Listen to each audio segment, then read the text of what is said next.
to Unladylike Opinions. This is Our Kind of People, Season 1, Episode 3, Red Hot Links and Red Drinks. So let's get into the episode. So the episode starts off with, Angie having a dream that she is dancing with her mom. And then she wakes up and she says that she needs to know, and she throws the picture. I think it was her and her mom picture, a family picture or something, I don't know. But she throws the picture. And so then you get downstairs and, Angie's daughter Nikki is dancing. So then they start dancing together because she says it's Juneteenth. And then they talk about how they're going to celebrate when the aunt asks Nikki, where's the banner that you and your grandma made? And Nikki goes looking for the banner, and then Angie talks to her aunt, and she tells her aunt that she is glad Nikki is thriving in the new town because, she was smoking weed and hanging out with bad kids in, their other town. And so the aunt was like, well, you set her free by moving, here.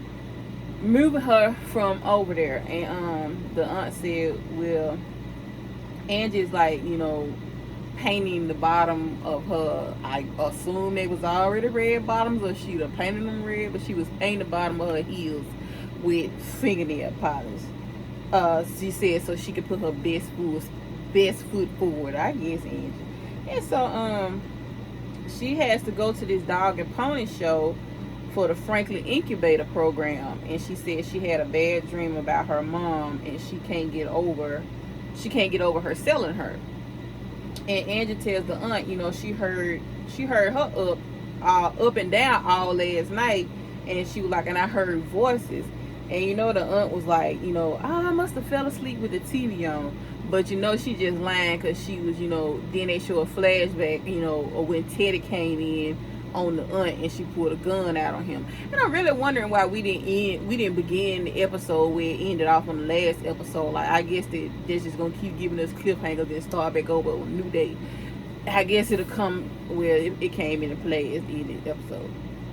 So Angie prays that she nails the presentation because that is the only way she can get into the Franklin Holdings and find out what Teddy did to her mom. And the aunt got this strange. I really want to know what the aunt name is, because I really don't remember. And she has this strange look on her face because it's something between her and Teddy that she is not saying.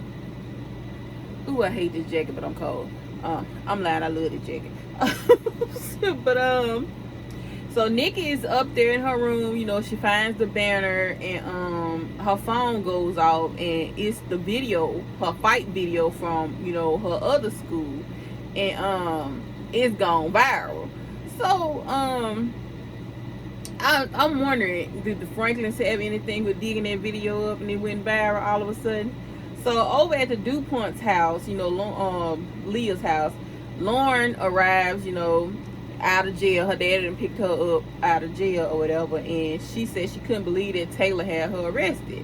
And Raymond tells her how important Juneteenth party is to her mother, and her mother can use her input. And Lauren was like, all she cared about is the perfect color red, the black on the green. And he said, well, it's important to her because of Mama Rose. And Lauren was like, if it's important, then why is Mama Rose never here? And so her phone dings, and he asks if it's Taylor reaching out. And she said, not since she pressed charges. And he said, well, he doesn't know what happened that night on the yacht, but he said, and she was like, it wasn't sorry about that, I got a phone call. Well, she tells him that it wasn't some dumb, stupid girl fight or whatever. She was like, she liked girls and she loves Taylor. And he hugged her and he told her, I love you, and no matter what, I'm gonna love you. And so you see Jack trying to call Leah, and she ignores the call, and she tells Quincy to turn his music down, and she is making sure that every shade of red for the party is the right shade of red. So Quincy jumps up as he sees Lauren walking up, and he said, look who got emancipated. And Leah tells her, she couldn't sleep knowing that, she was locked up. and she tells her to get changed so they can have, the right press, so they had the right press outlets to feature them in their family photo during the rose ceremony. And she wants to present a united front at the event, and Lauren asked her why, and she said her mother started the tradition. Each rose passed on from generation to younger generation represents bloodshed on their road to freedom, and how they transform their trauma into strength. And she said Lauren needs all the strength she needs because it's just a bell and Taylor hasn't dropped the charges yet. And Quincy steps in because he sees where it's about to go. Quincy steps in and he tells Lauren, let's go get you flea dip. And so Raymond tells Leah at some point, you have to realize what you're doing isn't working. And you push and I listen. And so he said he's going to the office because Angela is giving her presentation for her business for the incubator program. And Leah was like, you gave her an interview? And he asked, was that a problem? And she said it wasn't a choice she would have made. And he said, then I'm glad I made the call. And I'm like, damn. So, you see Angie walks in as Tyreek is setting up cameras in her house, and she asks, how much is this going to cost me? And he was like, it's a gift from me, as, business or whatever. And he said, I see y'all love y'all some Juneteenth. And she said, her mother taught her to celebrate freedom. And he said, are you free later today? And she said, we going to a Juneteenth party. She can use some red drinks and hot links. And he said, it's not a party, but dress comfortable, and he'll pick her up at 7. So Angie is giving her presentation.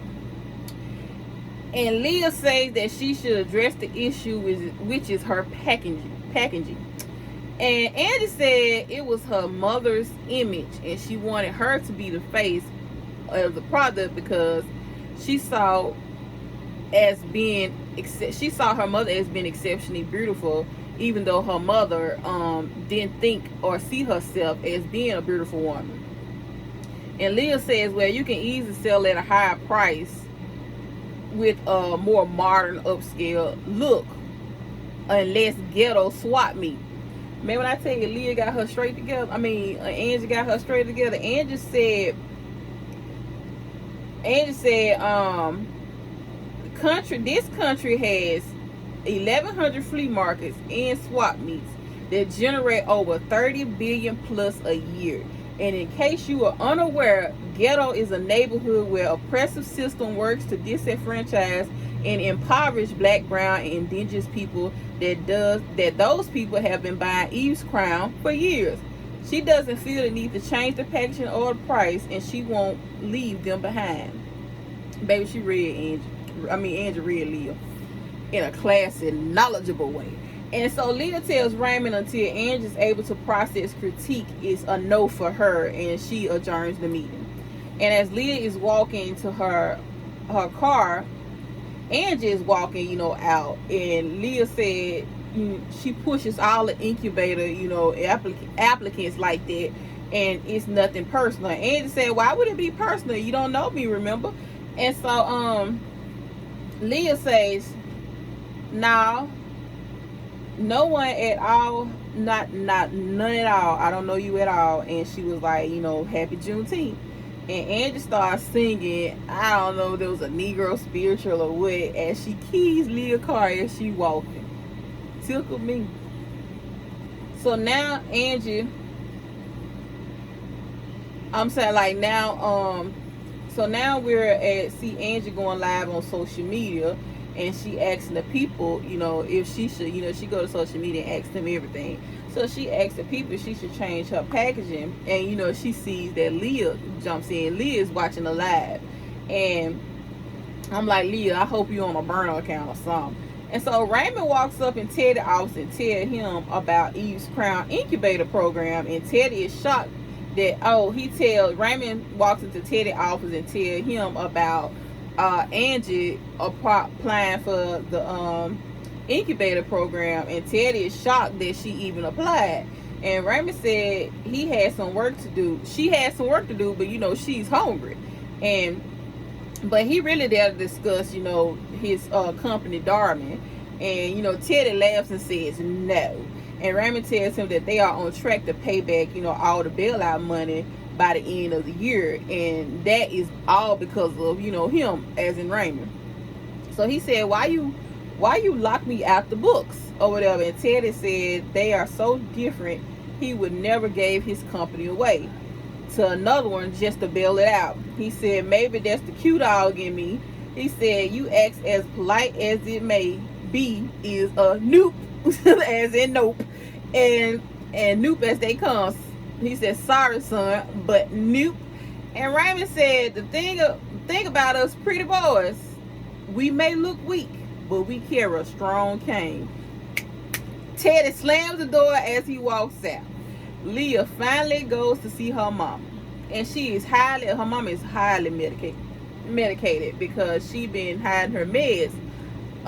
She tells her to take care of herself, and her Juneteenth ball is tomorrow, and they are doing her ceremony, her rose ceremony. She quotes the chant her mama taught her, and she has a flashback when her mom was picking out the roses and saying that they were too red. And Leah told her, your hands are bleeding. And Teddy walked in, this is the flashback. Teddy walked in with doctors, and they sedated her and, take her away. So you see young Leah crying, holding the rose, when Teddy tells her they won't talk about this with anyone. Mama is broken, and that is a sign of weakness, and weakness is powerlessness. Leah tells her mom, so she tells him, well, the daddy tells her, don't tell anybody about this or whatever. And I don't know what he meant. I don't know if he didn't want people to know that the mama was like had mental issues or something. I guess that's what he was saying was a sign of weakness. But you see Leah back talking to her, well, adult Leah back talking to her mom, and she tells her mom she knows what he did having a baby with another woman, and she wouldn't be able to survive the shame of that, and she don't know how her mother did it. And she says she doesn't know how to completely be honest in her marriage because she saw how exposed her mother was in hers. And she then leaves a rose for her and says she's going to finish her hair.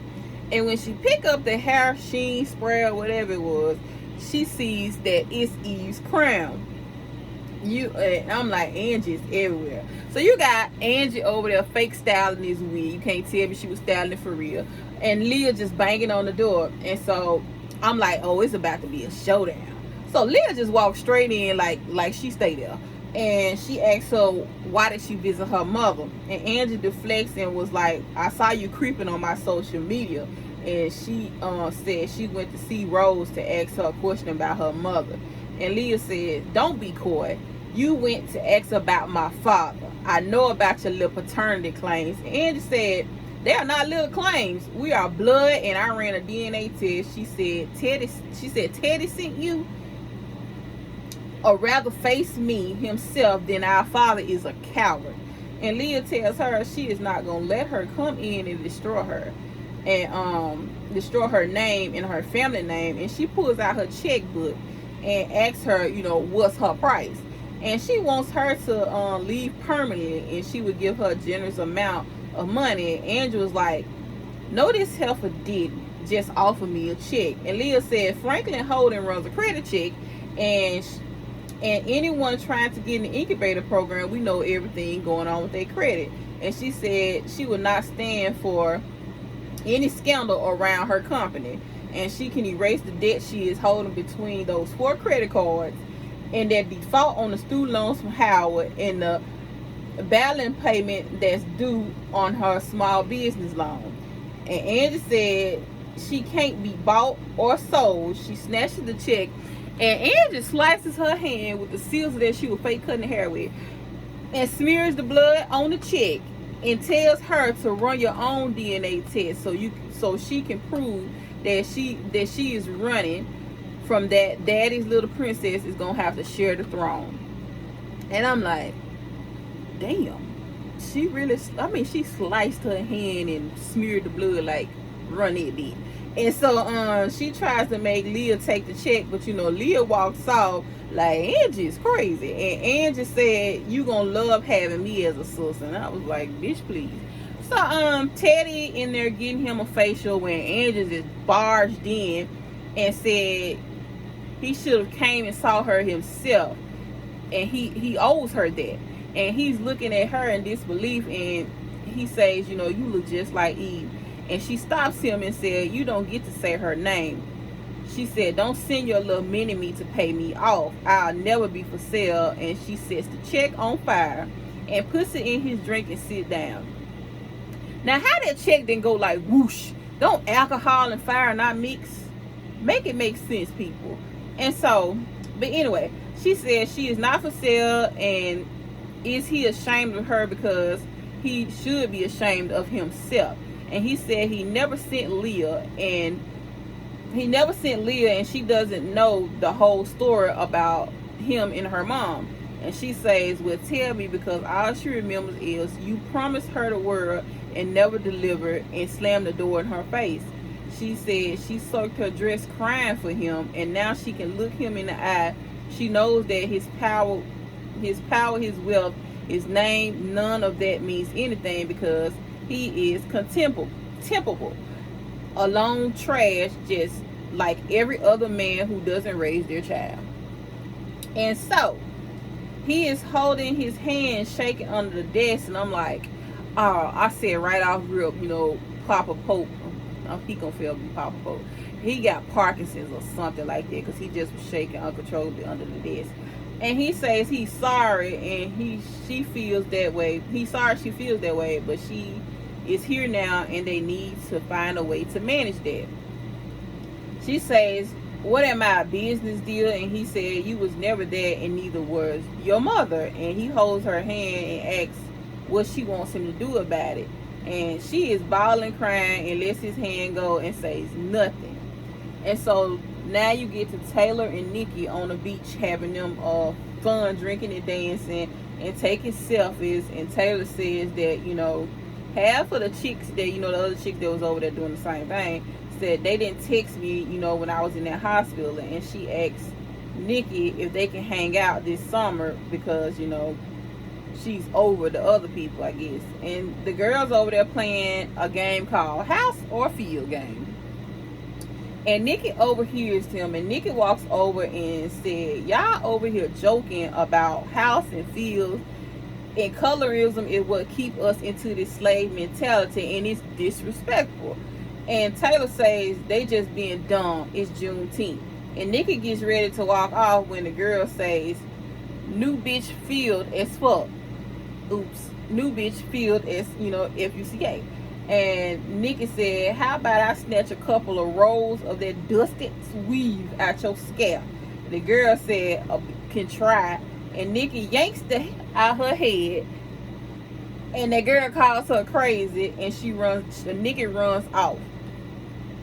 And so you see Tyreek and Angela ride to the setup. He has this little VIP skybox where it's like, on a little, like a little beach walkway or something like that. I can't think of the, proper terminology. But he wants to pitch the skybox idea to Teddy to bring the project into the new stadium that Franklin Holden is going to be building. So he said over at Egerton, he is the man, but on this island, he is seen as the bodyguard's son that took a handout. And he says the Franklin treats him like family, but he wants to step out of their shadow. And Angela wants to know what's on the menu, and he asks her what she wants, and she pulls him in and kisses him, baby. And I'm like, okay, Angie. Back at the beach, Nikki tells Taylor, she is not one of those girls that gets into fights at parties. She says that game and judging people off of their skin color, we might as well have a brown paper bag test at the door. And she tells Taylor that she got into a fight about the same thing last year, and her grandma had just died, and her grandma were really close, and she wasn't really coping, with her dying. And she said someone just posted a video of her on social media, and she didn't think anyone recorded it. And now she is looked upon as the little angry black girl. And Taylor said that it's not the girl I met and I have a mistake of my own I have to take back. And she said she lied about Lauren pushing her off the yacht. She said she was drunk and she still don't know what happened that night. But she doesn't think Lauren pushed her. I do. I don't know what Taylor think, but I think the girl pushed her. She said she just woke up out of her, thing or whatever at the hospital, and she just was angry with her, and she tries to tell Nikki she likes her, but Nikki already knows, she tells her, I saw it on your phone. She should still tell the truth. You should still tell the truth. Or you can be like her and let it fester and swinging on bitches and crying in the kayak. And Taylor gives her a vape, I'm assuming with weed. And so Lauren and Quincy are talking in their room, and Leah is outside the door eavesdropping. And Quincy tells Lauren he knows about her and Taylor, and he said, Taylor is extra, but she is Lauren's type. And Lauren said, why do we have to hide things in this family like Grandma Rose and my sexuality? She wishes she can find a way to make her mom listen. And so Raymond pops up and he scares Leah, and he asks, as he walks up, he said last time he eavesdropped on them, he learned how cringy he can be. And so Leah says she is glad they are a team. That Lauren and Quincy are a team, even if it was to drag her, but she never had that being an only child. He said there are strength in numbers, and she said she never wanted siblings. She said she was 9 when she learned that her family affection can be turned off like a light switch. And she tells him, that Angela is her half sister. And he asks, what she wants. Leah said, I offer her a lot of money to go away. And he said, that's why you dislike her, because she makes you wait and see. And you see Angie's aunt somewhere in the woods marking off a map with a highlighter as she is grabbing a shovel, like she finna get out the car and go dig. And Teddy jumps in. Well, I guess that was one of Teddy's bodyguards was at the driver's side window, and then Teddy jumps in on the passenger side, and she laughed and asked like, what are you, Shaft now? And he said he didn't think she was foolish enough to come out here. And she said he bought a piece of land there in 1984 after her and Darius had their falling out. And he said, you mean when you killed him? And she said he bought all the land around there, and he said it's a nest of endangered species. He says he bought the land to protect their habitat line. And he said he needs Angela to leave Oak Bluff, and he wants her help. She said Angela is stubborn. She's not going to leave. And she asked him, is Darius buried out there or not? And he said he called her bluff and she called his, but he still had leverage on her that he would use when the times come. And I'm like, okay, is she killed Darius the leverage, or is there more to the aunt? Ooh, Lord, snakes all around Angie. So Nikki tries to creep in the house, when Angie catches her, and she said she was on the beach with Taylor. And Angie said, girl, are you high? And Nikki was like, it's not a big deal. And this is the same behavior that got her in trouble last year, and she don't want to remake that. So she tells Nikki to give her phone, and she puts a tracker on it, and she deletes social media for a week. Girl, if you get her phone back, she gonna download it right back, unless you gonna block everything, because baby, I'll block everything. My kids already know. And my oldest is in college, and I'm still tracking him to his day, and he had a phone since he was 12. Don't judge me, judge me. But Angie sees the video of Nikki fight last year, and they was calling her a skillet, but it wasn't them calling her a skillet. They was saying it because of Mama Eve's skin color. And she said Mama Eve came for a parent week when Angie was out of town doing BeautyCon, and the kids saw her. And Angie asked her, why you didn't tell me this? She said, because we don't talk. And Nikki was like, we don't talk like that. And she says she's missed talking with Mama Eve, and she wished they had more family around, and she storms off. And Angie tells her aunt that she did see the pain Nikki was in last year, and she just saw her acting out, and now she wants she was too busy building her business. She missed all the signs again, and she feels like she is failing Nikki. Excuse me. The aunt says, she said, all your life and every minute had been about you saving her, so keep working and keep pushing.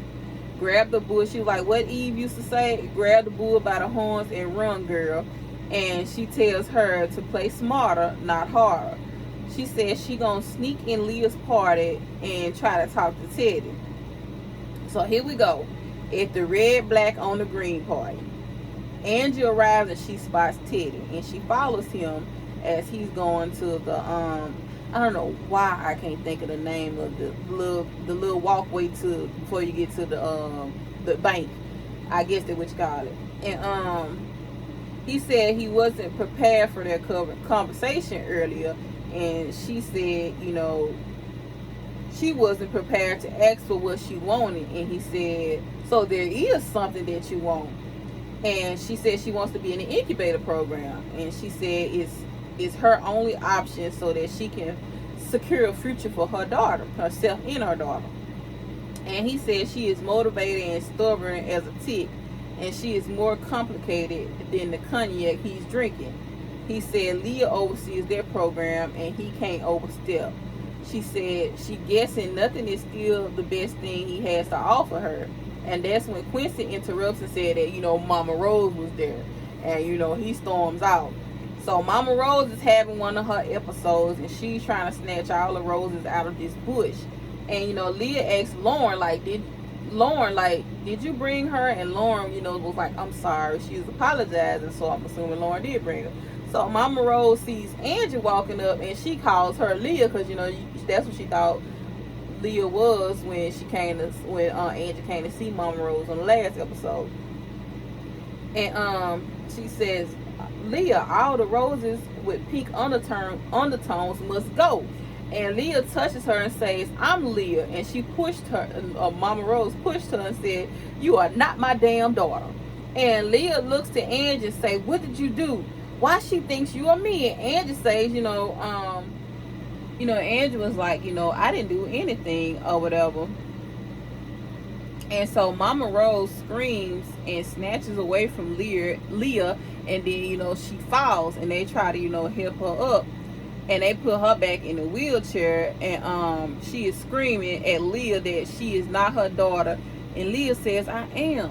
And she points to Angie and says, that woman is Daddy's bastard from his affair with Eve, the maid. And the mama asks, why is Angie there? Is she there to embarrass me? And Angie tries to leave, and Leah stops her and says, you don't get to run off from this. And Leah says, the gospel site, as they, clear that up or whatever, you see all of them standing at, the bank. And Leah says the gospel site has already picked up the story, and she tells her father he humiliated her, the family, after all she has done, all because he couldn't keep his penis in his marriage. Pop said, no, you couldn't keep your emotions to yourself. Put the blame directly on your shoulders. And Raymond steps up and say, watch how you talking to my wife. I know that's right, Raymond. So Teddy said, she made this mess and she needs to fix it. Raymond said, you are the great Teddy Franklin. Right? You are the great Teddy Franklin, right? You fix it. And she sees his hand shaking, but he tells her to handle this. And Angie, pipes up and, says that her mom used to say, rather grab a bull by the horns than the butt. And Leah says, homespun hood wisdom. Angie said, people only like gospel that's strong like tea. And if we step on the stage together as a family, they would stop talking because that tea ain't strong. So Leah gets on the mic, and she talks about her mom's health preventing her from hosting events, but her intentions for the event is, especially poignant today. She says, while passing on traditions through generations can be uplifting, it can always be, also be rooted in the pain of slavery. and without moving the shackles of our past or any of us, ever free. And Angie nods her head like, touche. And she said only recently they found out her father has a daughter. And tonight they welcome her onto their secret past into the strength of the family. And she introduces Angie as her sister, and Teddy says, welcome to the family. But Angie got her own agenda. Angie hops on the mic, and Leah says, what are you doing? And she said, the Franklins has embraced me as a daughter, a sister, and a fellow businesswoman by granting me a spot in the Franklin Holding Small Incubator Program. And she hugged Leah and whispered that she is Franklin material after all. And I'm like, so she had a motive after all too. So so you see Tyreek and Teddy. Tyreek is showing Teddy the cameras that he has set up at Angela's and say it's protected and Angela would never know he has access to it. So Tyreek said he doesn't think Angela is the problem. She is a good woman, but you having Teddy spy on her, boy, miss me. And he said Angie, and Papa Pope said Angie used the family announcement to work her way into the program. He gonna make sure that's where her agenda ends. He said he made a big mistake when he fell for the help. And Tyreek was like, wait a minute, half of my family, was the help. And so was my father. So then Teddy apologized and he said he meant no offense. He said he been thinking about how asking him to help with Angie may have took him away from his work. So he wants to offer him something to make up for it. He gives him an opportunity to pitch his skybox idea. And Teddy then gets, as Tyreek leaves, Teddy gets a call, and that's when Tyreek leaves. And it's his doctor about his tremors. And he finds out he does indeed has Parkinson's. He throws his phone. And now you see Leah walks into Lauren's room and she is crying, saying how can you not tell me about Mama Rose, and she's supposed to accept these new people as her family. She says she is trying hard to change, but she can't pretend to be perfect. And Leah tells her she is perfect, and she is sorry she made her, feel otherwise. She forgives her for bringing her grandmother and tells her that Taylor, dropped the charges. So she hugs her, and Lauren asks her to accept her for who she really is, and Leah says yes, and she did to Lauren what her father did to her. She wants her to be free.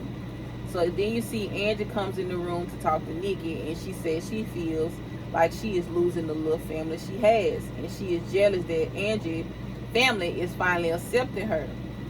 And she says she has this fantasy that he is going to find her page and see that her eyes is like his.